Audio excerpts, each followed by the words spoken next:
We will be discussing how to do literature survey using two tools. One is WebofScience and the other one is Scopus, and the first module will be on WebofScience.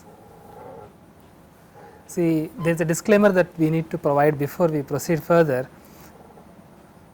So, before we start the literature survey, it is very important for us to know from our librarian whether we have subscription for these tools.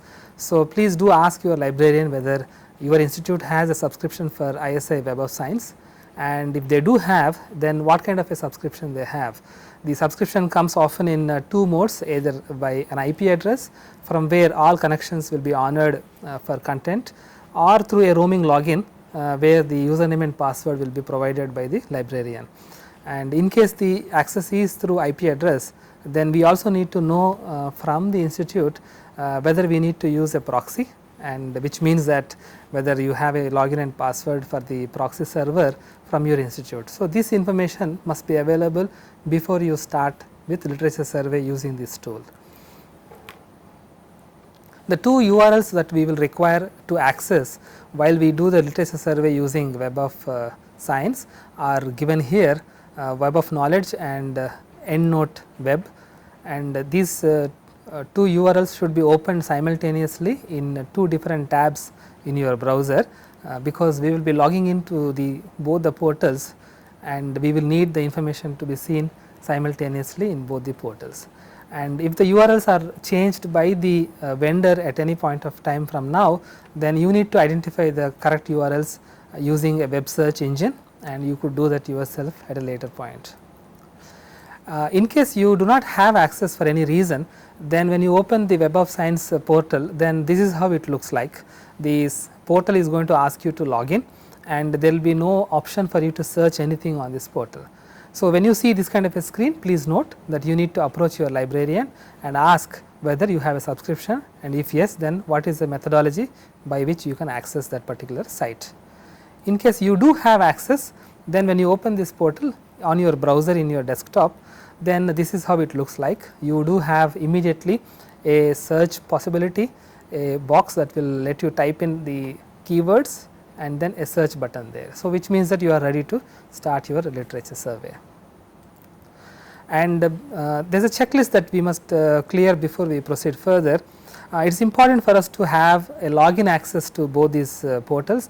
The reason being that the literature survey that we are doing should be stored in a profile that only we are able to access, so that we can come back to the work where we left earlier, and therefore, you need to register your username and password with both these portals. It is often recommended to use your official email address, because the authentication sometimes will honor you to use that address for access to the content, sometimes even when you are accessing from outside your campus location. So, you may want to check about these possibilities from the vendor, but it is very important for us to register and create a login on both the portals, and we must be able to log in at the time we are doing the literature survey, which means that we must have the username and password handy before we start the literature survey. So, the registration is very simple. When you open the WebofScience portal, on the right hand side top there is a menu under sign in, and when you click on that, there are three tabs that will open. The middle one, register, is what you must click to register your details, and the registration form is very simple. Initially you will be asked to provide your email address, and once you give your email address, then there will be an email confirmation, following which you will be able to set your password. The username is your email itself, and the password is what you can set. And why is it that we need to have registration is already listed by WebofScience here under several possibilities that we can do with our login account, but for our reference what we need to do is listed here. We want to save the searches that we are performing, and we also want to save the search history, so that we can continue from where we left off last time we did the literature survey. And most important, we need the login to WebofScience because we want to be able to add the references which we collect from WebofScience into EndNote library, which is also one of the products of Thomson Reuters, and it is important for us to have a login because that is where the references will be entered, and only after that we can take them out in the format called BibTeX, which I will be illustrating shortly. Registering at the EndNote portal is also quite straightforward. You initially log into endnote.com and the website will then get redirected itself to myendnoteweb.com, where you will be able to create your account, or if you already have created, then you can sign in. So, it is advisable that you need to sign in to both the portals in two different browser tabs and keep it ready. And the reason why we want to log into EndNote is because we want to save the selected references as lists, and we want to export those lists in different formats, particularly BibTeX and RIS formats. And then after logging in, we must also pay attention to one aspect. The lists are all named with some heading which we can pick to be meaningful for the set of references that we collect. And what those lists have is also an item, an empty container called unfiled, which when you first time log in, it will be empty, but as you keep doing literature survey, this list will get populated by various items. It is very important to keep it empty whenever we want to collect references, so that we can avoid mixing up two different literature surveys that we are doing simultaneously at two different topics. So, this is how the logged in screen of EndNote would look like. This is what I was alerting to you. On the left hand side bar, there is an item called unfiled with a bracket. It just shows you how many bibliographic items are there which are not categorized as any list, and those must be emptied. So, what we need to do is select all of them using the all button here and click on the button delete, so that that particular list becomes empty. So, when it is empty, it looks like this. Beside unfiled, you have a 0 and the list is looking empty, which means that we are now ready with our folder to pick the literature survey items that are coming from WebofScience into EndNote, following which we can then export it in the format that we like. Okay. So, first demonstration will be on a keyword based search. What we mean by a keyword based search is that we choose a set of words which describe the research area that we want to search for. As an example, in my case, I am going to do the literature survey on a topic called melt spinning. Very often melt spinning is also referred to as rapid solidification, because during melt spinning rapid solidification phenomenon take place. So, therefore, it is very important to find out what are all the alternate keywords, so that we can use them with a OR combination, so that we can get a union of all the results that will match the set of keywords that we have combined.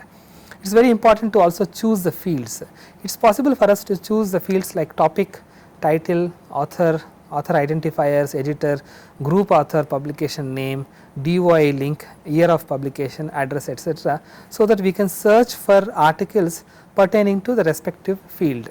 Sometimes when you pick the wrong field, but the right keyword, then you may not get the number of publication hits that you are expecting. It is also important to look at the time span over which the search has to be performed. For a first time search, it is important to have the search done for all the years where the data is available, but then as you move on, if you have done rigorous search, for example this year, then next year you can do the search only for 1 year and continue from there on. So, it is very important to pay attention to the time span over which you are doing the literature survey. And if you are already an experienced programmer or user of databases, then you will be able to configure search queries using different fields and Boolean operators and parentheses that will combine, so that you can perhaps get the right literature item within just one query. So, we are just now going to try out this kind of a keyword based search, and as you can see from the screen, I have typed in two sets of words. So, one is rapid solidification and the other is melt spinning, and I am combining them here with an OR Boolean operator, which means that we will get a union of the results that are combined from both these searches. You can actually add a large number of such phrases by clicking on this item, add another field, and then you can mix and match or and to make a combination. You can change the type of field here on the right hand side, click on this button to change it from topic to say author name or year of publication, etc. Once you are done with writing here, you can then click on the button search and then the search will be performed. Usually an established area is going to give you a lot of search results.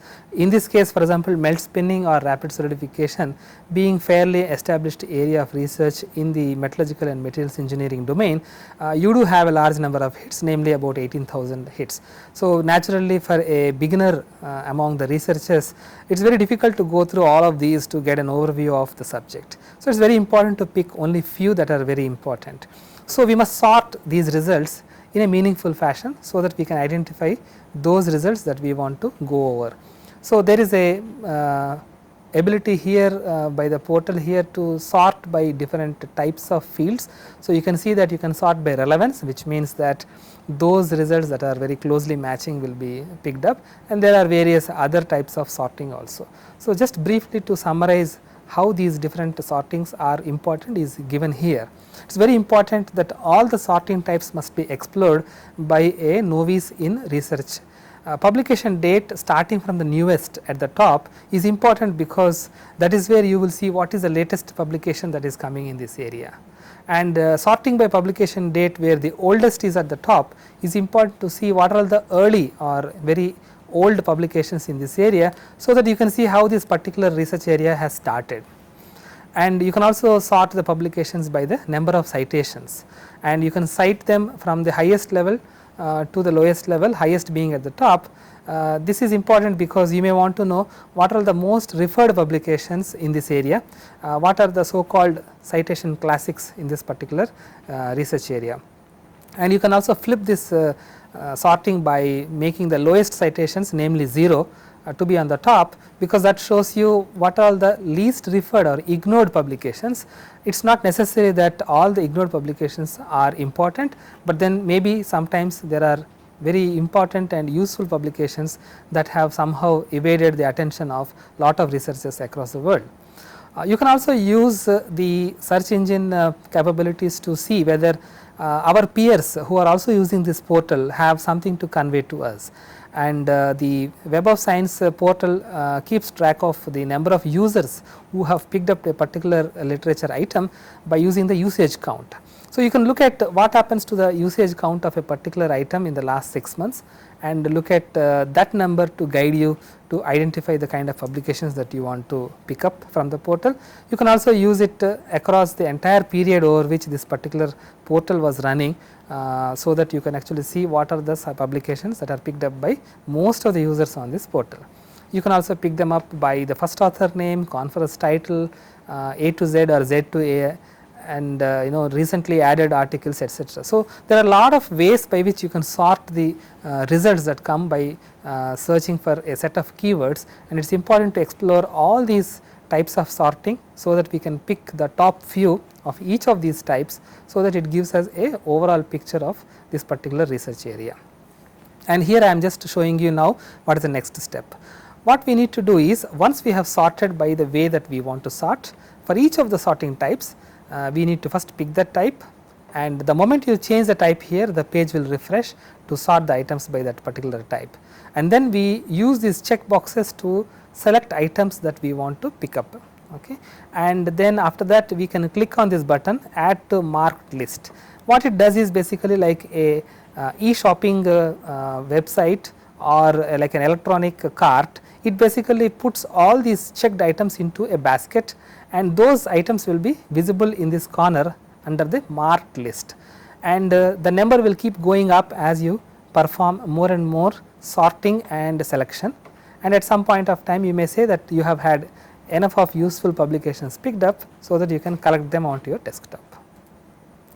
So, these are the steps that are to be performed while collecting the reference items or the journal publication items.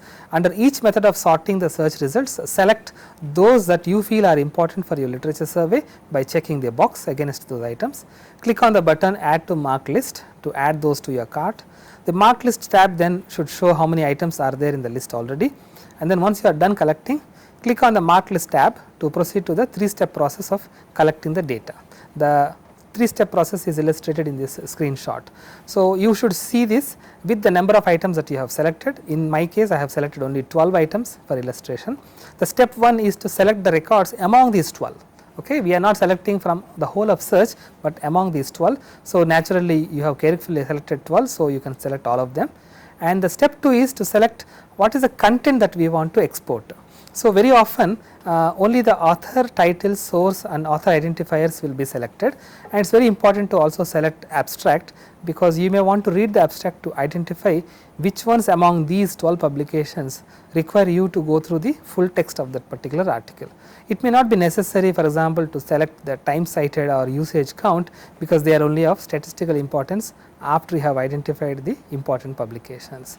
Step 3 is to select the destination. Where do you want to take these 12 items to? So, unfortunately, here in this list you do not have a methodology by which you can select the data of these 12 records as BibTeX format or RIS format directly. They will be available only after you go through the EndNote portal, which is again owned by Thomson Reuters. You have already performed the registration process for this portal. So, you are now ready to save it to the EndNote portal. So, the moment you click on the EndNote portal, then all these 12 items will be sent across. You would see a progress circle here rotating for a few seconds while the data is being transferred from the WebofScience portal to the myendnote.com portal. Okay, and once that is done, then the search screen will come back, and then you are ready to then explore the items in the EndNote portal. Okay, so, this is a summary. Once the dialog to export items to the EndNote online has completed, log in to the endnote.com portal in a separate tab, and then click on the link unfiled under all my references in the left hand sidebar, and then you should be seeing the same set of references here as you have exported from the WebofScience portal. And I am now opening up the EndNote portal here. You can note already that we have opened the second tab, and the website name has changed here to EndNote. Okay. And this is the unfiled link with the number of items that we have added, and the items that we have selected are all listed here. Okay. And what do we do with this list of items? So, this is a way to export the data. Click on the link unfiled to view all the items, click on the checkbox all to select all the items, and choose a new group under the drop down menu add to group, and give an appropriate name to this list, and this list will now appear under my groups. Click on the tab format to choose export references. Under export references, choose the new group of references you just made, choose export style to BibTeX export. Click on the save button to have the data reach your desktop as a text file called exportlist.txt. And because the format that you have chosen is BibTeX format, you should actually rename the file to be .bib file. And here is the screen that does it. After we select all the items, click on the tab format, and then click on the references, choose the group that we have collected all these items under, choose the export style, and then click on the save button. The file will come onto your desktop as a bib file. Now, how does this bib file look like? So, here I have shown you some screenshots in Notepad. The bib file is actually a pure text file, that is human readable file, and it tells you what is the type of the article and what are the various fields that are bounded by the braces, and every new item is starting with an at symbol followed by an article. Okay. And this format is such that you can mix and match the different reference items yourself. You can cut and paste the items into a Notepad editor and join your literature survey across different periods, or you can split one literature survey into multiple parts. In an editor called TeXmaker, the same file would look like this, where it is neatly formatted and you will be able to read it much better, because this editor freely available from the internet called TeXmaker is able to understand the format of LaTeX, and as I will illustrate later to you, you can use this bib file directly in your LaTeX documents to make references. And if you install a software called MikTeX, which is a freely available software for LaTeX on Windows, then it also installs TeXworks, which is an editor for the text files, and the bib file would look like this in the TeXworks. So, you can see that essentially our literature data is a very well organized data with different fields, and it can be combined because it is a pure text format. However, we may need a reference manager to be able to mix and match these data, analyze them, have our notes written, etc. And that is where I would recommend you to use the software called JabRef. and I am using a screenshot here to illustrate to you how the same data would appear in a JabRef software which is freely available from the internet, open source software, Java based, which will run on any platform. So, if you open the same bib file in JabRef software, then it looks like something familiar to you, like an Excel sheet or OpenOffice Calc spreadsheet software, where each of the bibliographic item is appearing as rows and different fields as columns. You can search for data within this software. You can also sort them out and you can write notes. You can double click on any of the items and add notes for your own reference later on. And what are the other advantages of using a reference manager to manage your literature survey data? Essentially because they normally give you a spreadsheet like appearance, so that it is very easy to work with the different data. You should be able to add notes, you should be able to split and merge different files, should be able to export to different formats. And most importantly, these files reside on your desktop, which means that you can go through these items at your own pace offline and identify those who you want to read the full text of and so on. And why do we need to export the data as a bib file? This is very important.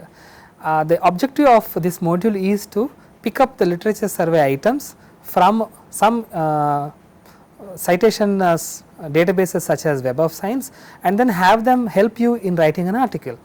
And as you can see, WebofScience is providing that data, but then you need to go through the EndNote web so that the data can come as a bib file.